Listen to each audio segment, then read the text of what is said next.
नमस्कार, मी मुक्ताई चॅनेलॉग या मराठी यूट्यूब चॅनेलमध्ये मी तुम्हा सगळ्यांचं मनापासून स्वागत करते। तर कसे आहात तुम्ही सर्वजण? मी तर मस्त आहे आणि तुम्ही सगळे सुद्धा मस्त असाल अशी मी आशा करते।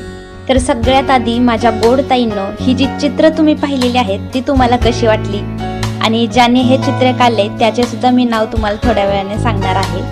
तर आज मी भात आणि काकडीची चटणी बनवलेली होती आणि हे जे मी आता साईडला एका छोट्याशा प्लेटमध्ये भात आणि चटणी काढलेली आहे ते एका आजीसाठी काढली होती।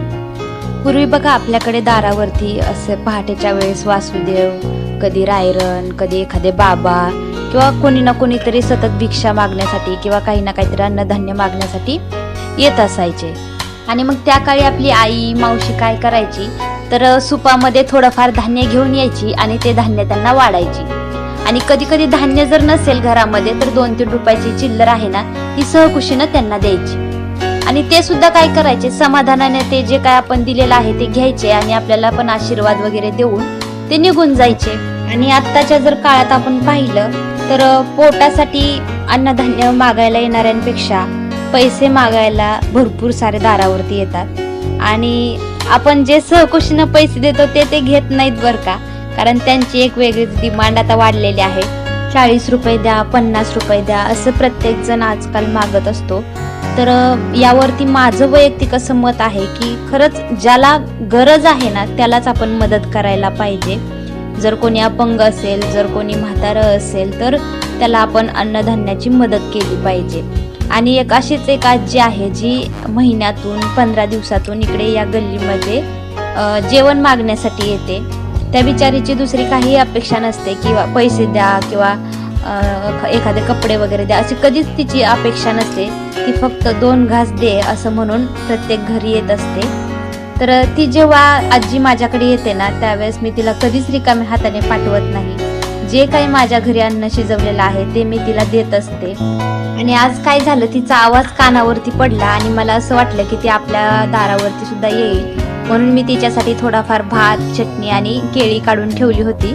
पण ती आजी इकडे आलीच नाही, ती तिकडूनच वापस गेली। कदाचित तिला जेवढं अन्न पाहिजे होतं तेवढं मिळालं असेल, पण असो काही हरकत नाही। ती जेव्हा पुढच्या वेळेस येईल ना त्यावेळेस नक्कीच मी तुम्हाला ती आजी दाखवेन।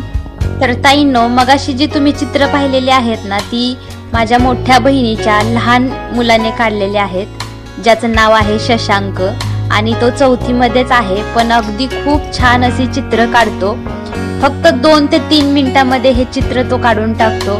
त्यामुळे त्याचं जे कौशल्य आहे ना ते मला फार आवडलं आणि ते तुम्हाला दाखवावं म्हणून मी त्याची ते चित्र काढलेले आहेत ना ते दाखवलेले आहेत। माझ्या या शशांकने काढलेली चित्रे तुम्हाला कशी वाटली? त्याची जर चित्रे तुम्हाला आवडली ना तर नक्की लाईक करा बरं का। तुम्ही कधी निरीक्षण केलंय का की आपली मुलं ही आपल्यापेक्षा कितीतरी पटीने हुशार आहेत? म्हणजे बघा ना, आपण जेव्हा त्यांच्यासारखं लहान होतो त्यावेळेस बघा 4थी मध्ये असताना कुठे आपल्याला ते A for Apple, B for ball हे असं यायला लागलं।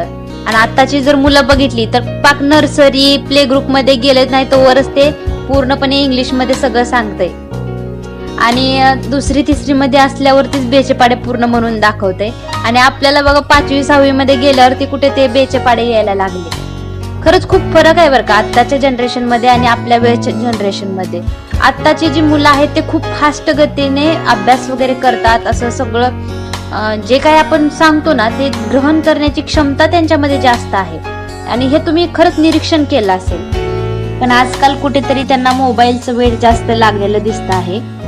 आपली पोरं हुशार आहेत पण प्रेझेंटेशन स्किल नाही, अवांतर वाचन नाही, दुसरं काही ज्ञान माहिती मिळवण्याचं सोर्सेस नाहीत। आता प्रत्येकाच्या हातात मोबाईल आहे, मोबाईलवरती बुक आहेत पण आम्ही ते पुस्तकं मोबाईलवर वाचतच नाहीत। Online gaming, Facebook, WhatsApp, social networking, गुगलवरती आपण काय सर्च करतो। 2-2-2.5 वर्षाच्या पोराच्या हातात सुद्धा आपण मोबाईल देऊन टाकले आहेत आणि वरून कौतुकाने आपणच काय म्हणतो की जे मला कळत नाही ते त्याला कळतंय। बरोबर आहे ना? आत्ताची मुलं मैदानावर सुद्धा जास्त खेळत नाही। आपण जेव्हा खेळायला जायचो ना तेव्हा आपली आई काठी घेऊन मागं आपल्या यायची आणि बाद झाला आता खेळायचं, चला अभ्यासाला बसा असं म्हणायची। आताची मुलं मैदानावर जाऊन काय करतात तर मोबाईल खेळतात। आईला सांगावं लागतंय की मोबाईल ठेव, मी 4 उड्या मारते, तू 2 तरी मार. आपल्या मुलांनी किती मोबाईल वापरला पाहिजे, किती तिथपर्यंत पोहोचलं पाहिजे, हे प्लॅनिंग आपणच करायला पाहिजे.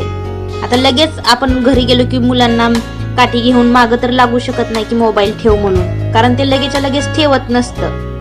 मोबाईल त्याच्या हातातून काढून घेत असताना त्याच्या जागी आपल्याला दुसरं काय देता येईल, एखादं पुस्तक, एखादं खेळणं, काही क्रिएटिव्ह खेळणी तयार करता येतील का की ज्याच्यामध्ये मुलं रमतील.